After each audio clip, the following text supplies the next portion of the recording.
Gaur, erleei buruz hitz egingo dugu.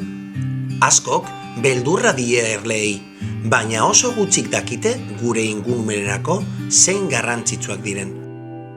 Loreen zaindariak dira.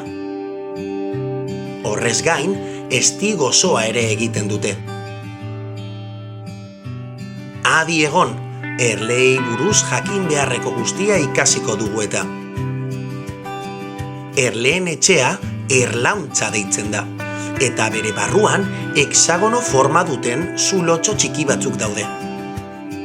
Erleen erreginak arrautzak jartzen ditu zulotxo hoietan. Hasieran zuri-zuriak dira. Baina gero, arrautzak forma ezberdina hartzen du.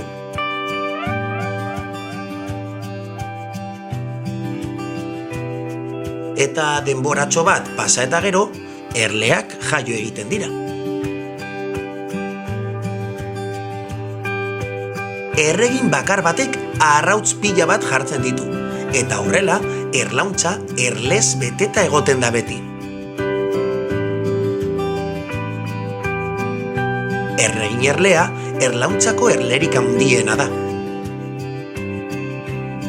Erle guztien ama da, eta berak egunero arrautzak jartzen ditu erlautzaren zulotxoetan.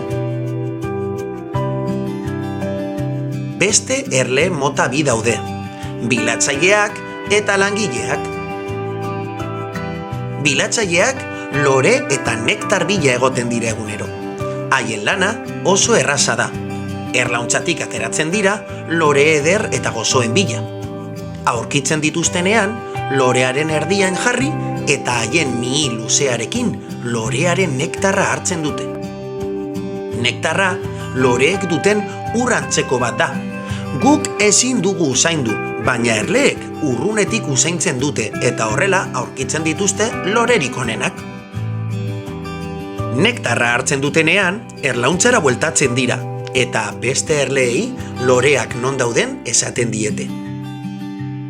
Prozesu honetan, erleek loreen polenarekin zikintzen dute haien gorputza, eta erlauntzara bidean polen hori bidetik jausten da. Horrela, lore berriak ateratzen dira.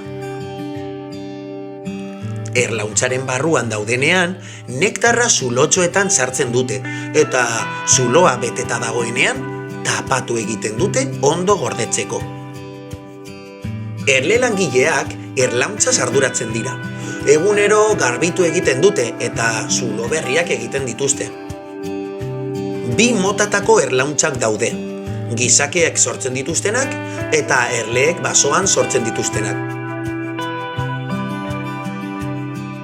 Basoan, zuhaitzen adarretan egiten dituzte erlauntzak eta batzuetan benetan erraldoiak dira.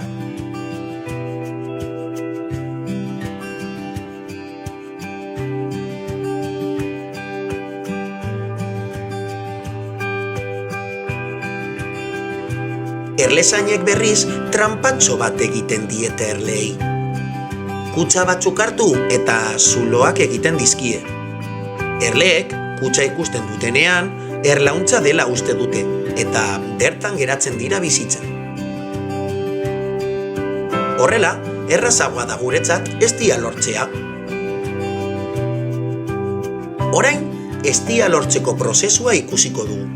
Lehenik eta behin, erlezainak jantzi berezi bat jantzi behar du. Erleei ez zaie gustatzen haien erlauntzan ibiltzea eta asko haserretzen dira hurbiltzen bagara. Jantzia jarrita erleek ezin gaituzte ziztatu. Erlauntzaren tapa zabaldu eta kea botatzen da erleak usatzeko. Gero, barruan dauden egurrezko kutxa txikiago batzuk hartzen dituzte. Lauki hauetan dago guk jaten dugun estigo oso guztia. Orratz txiki batekin gainerako erleak kentzen dira.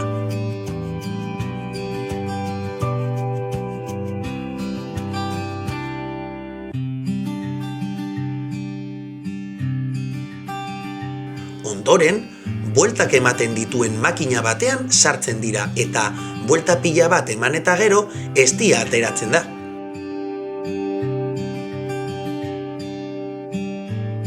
Eztia jan ahal izateko ondo garbitu behar da.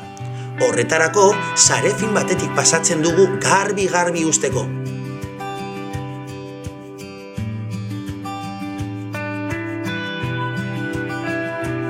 Zikinkeri guztiak sarean geratuko dira, eta horrela eztiak zapore gozoagoa izango du. Azkenik, boteetan gordetzen dugu denda edo supermerkatuan saltzeko.